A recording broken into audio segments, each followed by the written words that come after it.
Presentation of e-laboratory, Open Systems Exploration for Ecosystems Leveraging. One of the most important global agenda the world is facing today is the sustainability of social and ecological systems.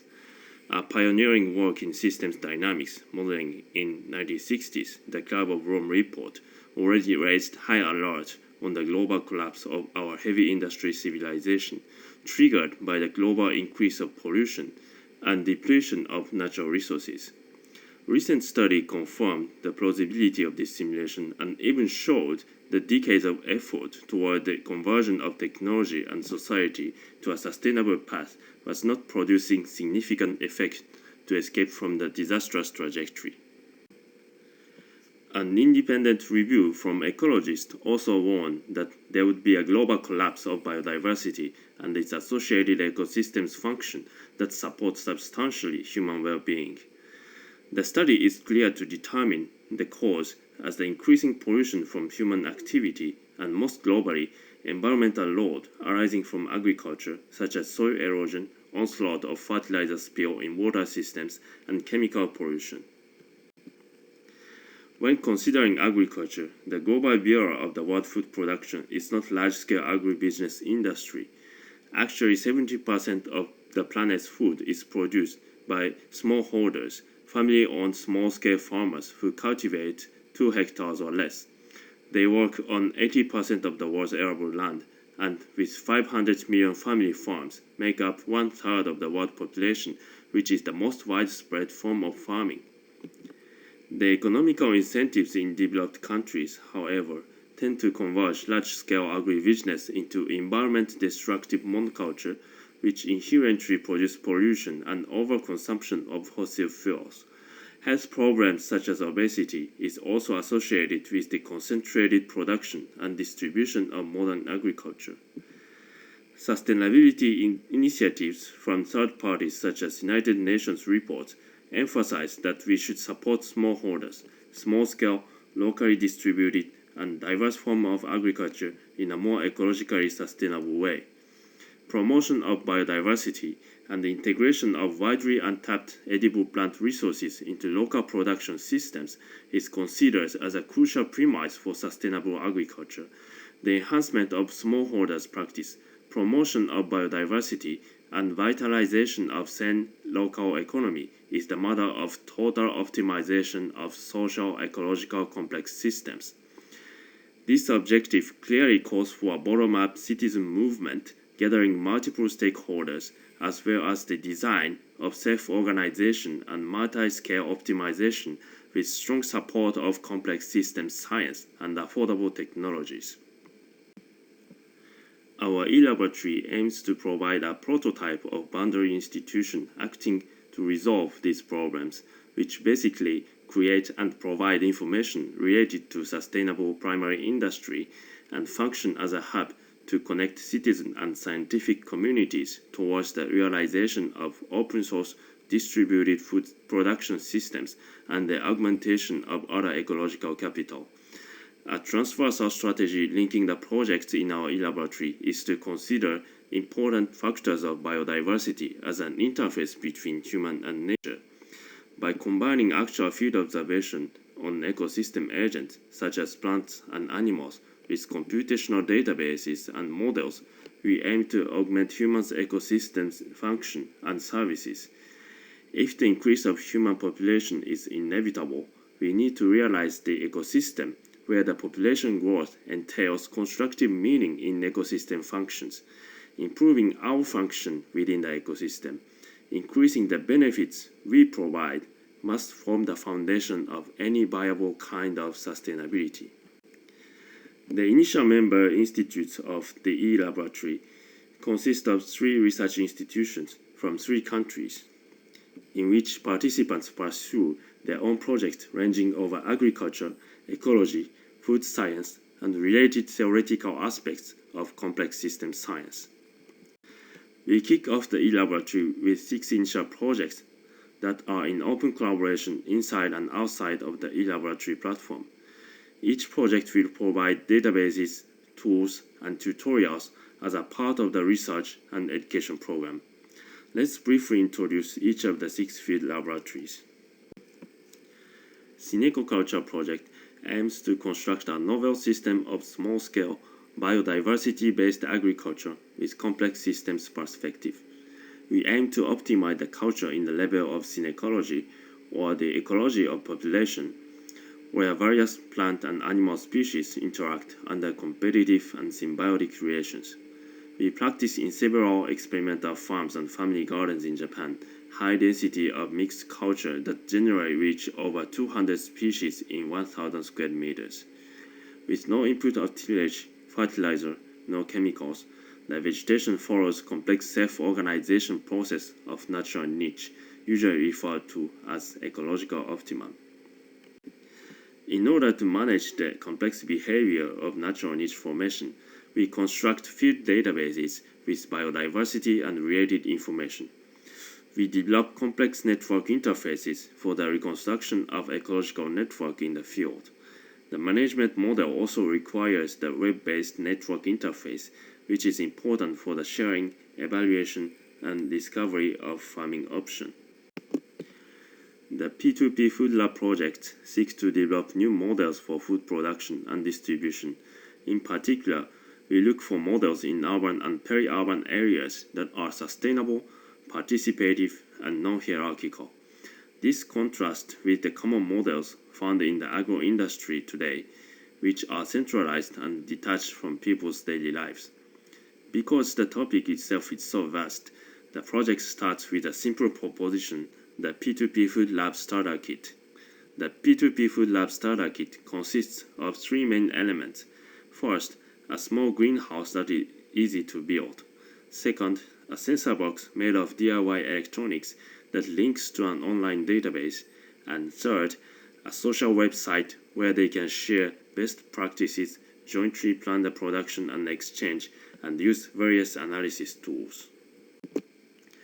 The role of sensor box is twofold. We use it to monitor what is going on inside the greenhouse and obtain data that can be further analyzed online. It is also a tool to stimulate the online discussions and to provide further support to freestyle observations from the participants.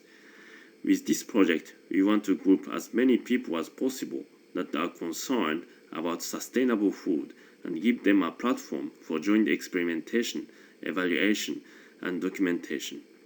We try to establish a bridge between the important topic of food production and the social dynamics that can be found, for example, in the open source movement.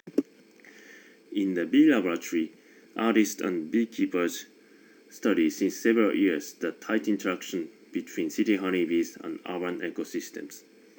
Urban bee populations function and evolve in accordance with the human activities developing around them. Our preoccupations with bees come initially from a fascination with these amazing insects, the way their bodies look and function, the way they organize their complex societies, and the way they explore their environment, which is linked to the environmental issues. In many industrialized nations, bee colonies are now threatened. So we work towards an improvement of the environment of bees with the creation of urban gardens and guerrilla planting. Moreover, because bees reflect the health of their surrounding ecosystem and the cumulative effects of different pollutants, we use them as bioindicators to make citizens aware of the increasingly negative effects of our lifestyles and methods of industrial production.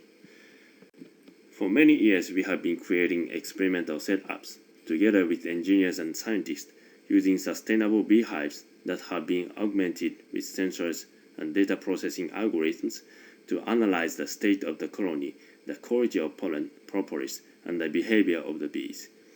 These intelligent beehives are progressively linked in a European-wide network, and the data is being made available online.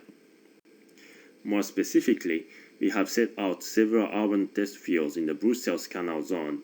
This area features diverse activities, from community gardening, urban agriculture, to accidental nature, interspersed between industrial buildings, office zones, and living areas. Our test sites are connected by the foraging routes of the bees. They create a green corridor in the city. The B Laboratory should be seen as an open framework. It is a long-term project on the edge of art, science, and technology.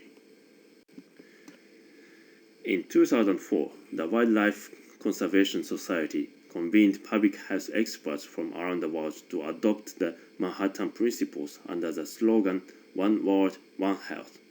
The first principle is recognize the essential link between human, domestic animal, and wildlife health, and the threat disease poses to people, their food supplies and economies, and the biodiversity essential to maintaining the healthy environments and functioning ecosystems we all require. One Health could be considered a westernized restatement of the Eastern philosophy that food and medicine are all blessings of nature. It exemplifies the interdisciplinary movement towards solving the world's complex, interlocking problems rather than simply taking reactive countermeasures against zoonotic diseases. In this One Health Food Lab, from the viewpoint of citizens, we scientifically examine foods and medicinal herbs which were produced in different growth conditions and placed in the market, and evaluate their quality and safety to the health of humans and other creatures sharing this earth. Now, let's look in a more general perspective. The common difficulties in solving global problems such as climate change, loss of biodiversity, food energy shortage, economic social instability, and so on, lie in that these problems are open systems. Open systems are 1. Complex systems which consist of multiple subsystems interrelated one another, and 2. Temporal developmental systems where each subsystem co-evolves so that the states of the systems are ever-changing, therefore consist of irreproducible one-time phenomena. To provide a methodology to understand such complex evolutionary systems, we are currently taking two approaches. One is data-oriented approach, and the other is model-oriented approach. In data-oriented approach, we are going to provide effective analytics for open systems.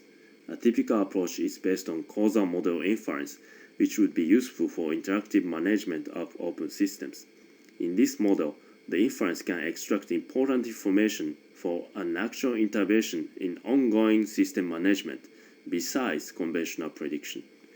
Algorithms for an inference of causal models is possible from observational data. Model confidence evaluation in relation to data sufficiency is also important in real-time management. We generalize the methods and algorithms in order to be accurate and robust for real data that may contain hidden common causal variables. It will be also applicable to continuous, discrete, and mixed variables system. In model-oriented approach, we build a multi-scale computational model in order to understand and project the evolutionary behavior of the target systems.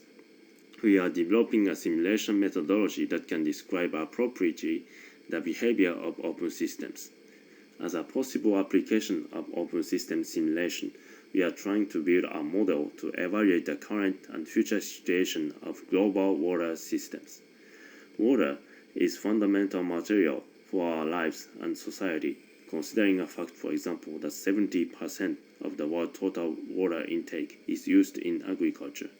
How much fresh water and clean water is needed for our society, and how much can we secure in the future? When we handle these issues, we need to consider two aspects that are usually separated in the modeling. One, the physical dynamics of hydrological circulation in nature, and two, the societal factors and processes, how we take in, utilize, and pass back water to natural environment. We are trying to connect social and physical models interactively in order to have an integrated view of the world with multi-scale interactions, which cannot be ignored for the management of open systems. Our research and education program consists of an integrated body of databases, tools, and tutorials, which together elaborate research projects and citizen participation. Each project will share the materials with emergent collaborative process with others. We hope this e-laboratory would serve as an open and pioneering platform that augur the real citizen science addressing crucial sustainability issues all over the world. For more information, please visit our e-laboratory website. Thank you.